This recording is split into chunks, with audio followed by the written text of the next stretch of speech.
Guillaume Baillet de Saint-Julien, la peinture, poème. Je chante dans ces vers la magique imposture de cet art plus qu'humain, rival de la nature, dont le charme puissant autant qu'ingénieux peint jusqu'à la pensée et parle à tous les yeux. Art qui donne aux objets que son feu multiplie l'esprit avec le corps, la couleur et la vie. Ô toi, dont la beauté fit mon premier amour, peinture que j'aimais dès que je vis le jour. Si depuis, méprisant des discours téméraires qui rabaissent ton art parmi les plus vulgaires, j'osais nourrir mes yeux, mon cœur et mes esprits des chefs-d'œuvre divers sous ton ordre entrepris. Viens, dévoile à mes sens tes augustes mystères, dirige tes crayons dans mes mains téméraires, allume dans mon sein ces transports créateurs, des ressorts du génie, instruments et moteurs. Ce feu noble et sacré, cet orgueil de notre être, où l'homme égal au Dieu semble se reconnaître, ce don qu'aucun essor ne saurait obtenir et qu'il faut éprouver pour te bien définir.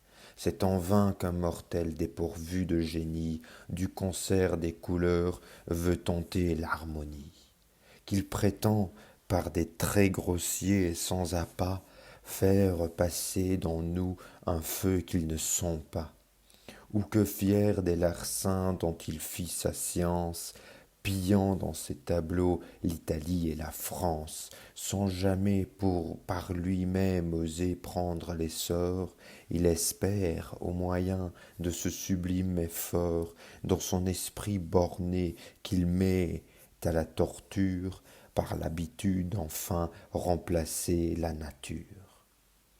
Il consume son fruit, ses soins laborieux, ce n'est rien pour notre art qu'une main et des yeux. Fuyez, n'espérez rien de vos soins téméraires, artisans sans génie, ouvriers mercenaires, qui dans ce champ de gloire, attirés par la faim, envisagez pour but non l'honneur, mais le gain. Allez, portez ailleurs cette vile industrie, ivre du fol espoir dont votre âme est nourrie. Il faut, pour le remplir, battre un autre sentier. La peinture est un art et non pas un métier. Et vous, qu'avec ces dons la nature a fait naître, pour remplir vos destins, songez à vous connaître. Tout mortel ne peut tout dans ce faible univers, ainsi que les objets, les talents sont divers. L'un, traçant à mes yeux des champêtres images, promène mon esprit dans de longs paysages, par un contraste heureux me fait voir tour à tour le jour vainqueur des nuits, la nuit chassant le jour. Des rochers, des déserts, des abîmes stériles, ou de riches moissons, ou des coteaux fertiles, un ciel pur et serein, d'argent, d'or et d'azur, où l'hémisphère en deuil sous un nuage impur, des fleuves de leur onde abreuvant les campagnes, ou tombant à grand bruit du sommet des montagnes. L'autre, avec artifice employant les couleurs, imite le satin et le velours des fleurs. Pour le front des vainqueurs prépare une couronne, aux dons brillants de flore unis ceux de pomone, et semble dire aux yeux, en fixant leur regard, vous plaire et vous instruire est le but de notre art. Ici, plus grande encore, la fière architecture prend un nouvel éclat des mains de la peinture. Plus loin, par ses efforts, le pinceau créateur semble avoir surpassé les vœux de son auteur. Je vois, je reconnais, l'âme par les visages, c'est ainsi que toujours, nouvelle en ses ouvrages, la nature, inconstante et mobile à son choix, prenant en nous formant ses caprices pour loi. varie à l'infini les fruits dont elle est mère, cet air, tout se maintient, ces traits, ce caractère, que sur chacun de nous sa main semble imprimer, et qu'un peintre savant surtout doit exprimer. Quel bras de Prométhée osant ravir la flamme à l'instinct de la brute ajoute encore une âme, nous fait voir des forêts les hôtes tous égaux, de l'homme fier en vain et vain plus superbes rivaux, plus courageux, plus fiers, plus soumis, plus dociles, plus justes, plus prudents, plus chastes, plus tranquilles, plus sobres, plus actifs aux travaux, plus constants, plus fidèles amis, plus fidèles amants. Roi de cet univers, si la fourbe et l'adresse, l'artifice toujours appui de la faiblesse et les pièges couverts à la force tendue n'étaient pas des humains les premières vertus. Ainsi, de mille attraits ta main, docte peinture, orne, élève, embellit, enrichit la nature. À ses moindres effets, fais-nous intéresser, et pour la rendre mieux, cherche à la surpasser. Ce ciel, si varié dans sa vaste étendue, diaphane et mouvant, semble fuir à ma vue. Le cristal de ses eaux, l'ombre de ses forêts, contre les feux du jour, m'offrent un libre accès. Que j'aime à m'égarer sous ces vastes portiques de l'orgueil des humains, monuments magnifiques. Pomone a sur ses fruits répandu ses couleurs, mes sens sont enchantés du parfum de ses fleurs.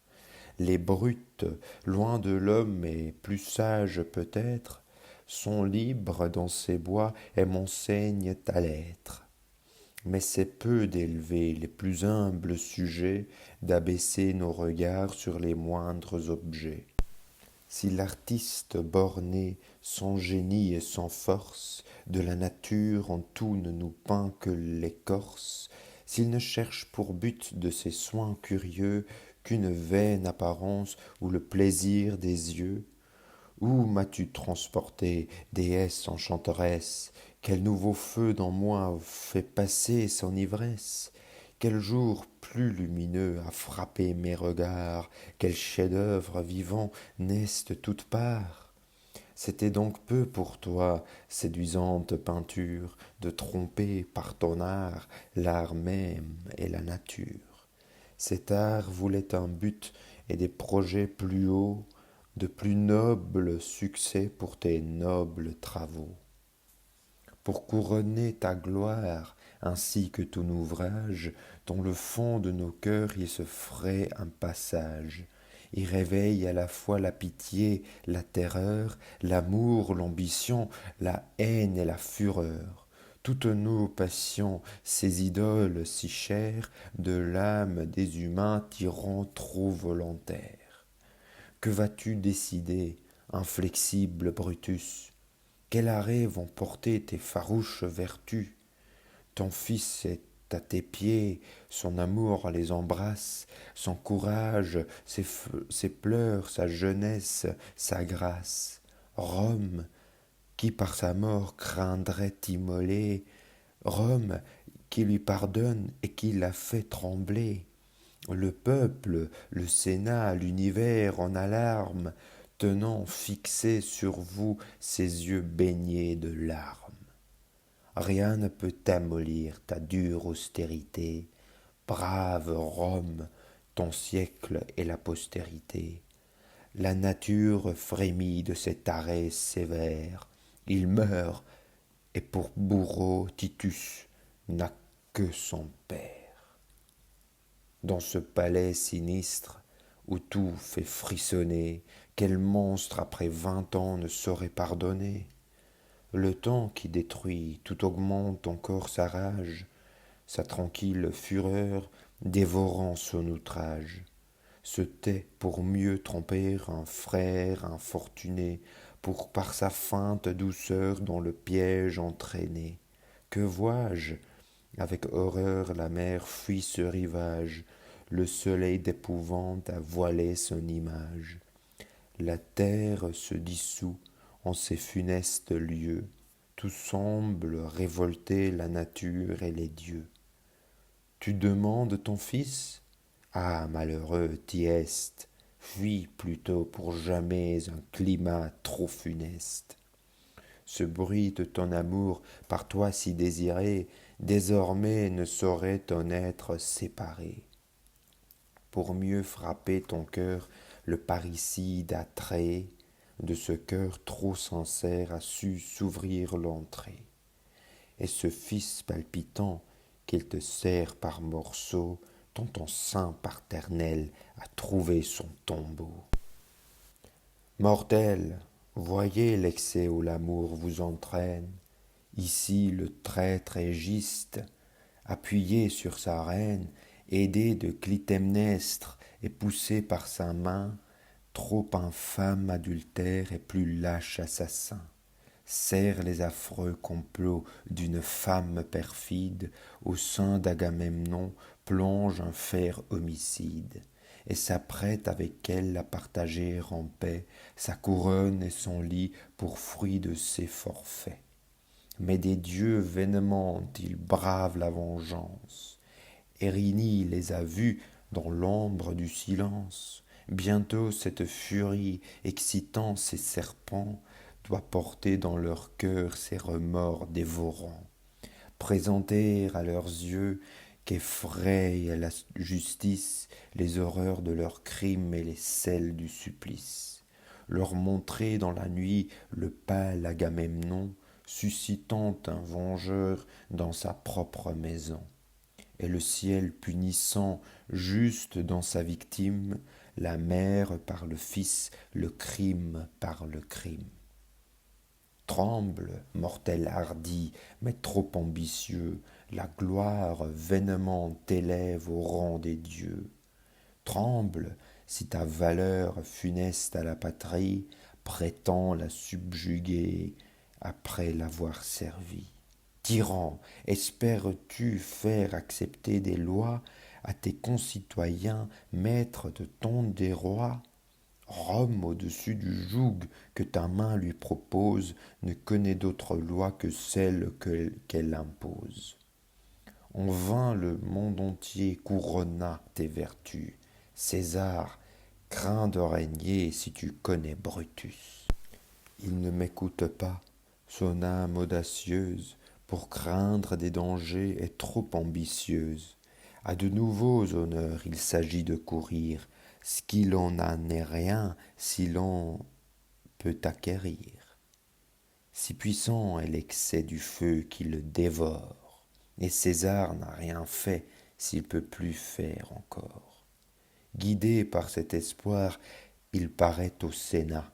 On s'empresse, on l'entoure, ô Rome, ô peuple ingrat. Est-ce ainsi que pour loi prenant vos injustices, du plus grand des humains vous payez les services? Des pâles conjurés, les avides poignards sur ce héros surpris fondent de toutes parts. C'en est fait, et Brutus, qui de lui tient la vie, ce monstre, cet ingrat à César la ravit. Il méconnaît sa voix et la main qui lui tend, furieux de venger sur un père expirant, sans frémir de ce sang où sa main s'est trompée, qu'attend la liberté, la patrie et Pompée. C'est un secret penchant que nous éprouvons tous. Il naît, se fortifie et ne meurt qu'avec nous. Nous aimons par instinct ceux qui nous firent naître, et croyons tout devoir à qui nous devons l'être. Notre cœur généreux, plein de ces sentiments, aime à multiplier ses tendres mouvements. Les neveux, les amis, les parents de nos pères partagent avec eux ces respects volontaires. Chacun d'eux les reçoit et les rend à son tour, et les degrés du sang sont des degrés d'amour. Mais quand l'indépendance amenant la discorde des pères et des fils a troublé la concorde, ou qu'un vil intérêt destructeur des maisons dans nos cœurs à l'entrée répande ses poisons. Une fois a rompu ce lien invisible, plus le sang nous unit, plus la haine est terrible. Thèbes en vit autrefois un exemple fameux de frères nés d'un sang proscrit incestueux, surpassant en fureur les crimes de leur race, comblèrent dans ces murs leur fratricide audace. Tous deux las de verser le sang de leur sujet, de s'abhorrer toujours sans se venger jamais, et de commettre au sort leur rage impatiente, choisirent dans leurs bras une route moins lente. L'un vers l'autre avec joie on les vit s'avancer, se mesurer et se joindre, ainsi que se percer. Tomber et ranimant leur sacrilège en vie, poursuivre en son rival les restes de sa vie. Et content de la perdre en pouvant la ravir, se rapprocher tous deux, s'égorger et mourir. À ses frères éteints par leur haine célèbre, Thèbes fit décerner tous les honneurs funèbres. Et l'on réunit morts sur un même bûcher ceux que vivants le sang n'avait pu rapprocher. Ô prodige, à l'instant la flamme divisée se sépare sur eux ardente et courroucée. À travers l'épaisseur de ces globes brûlants, on croit voir dans les airs leurs spectres menaçants. S'indigner en mourant d'un soin qui les honore, et dans ces cœurs glacés la haine vit encore.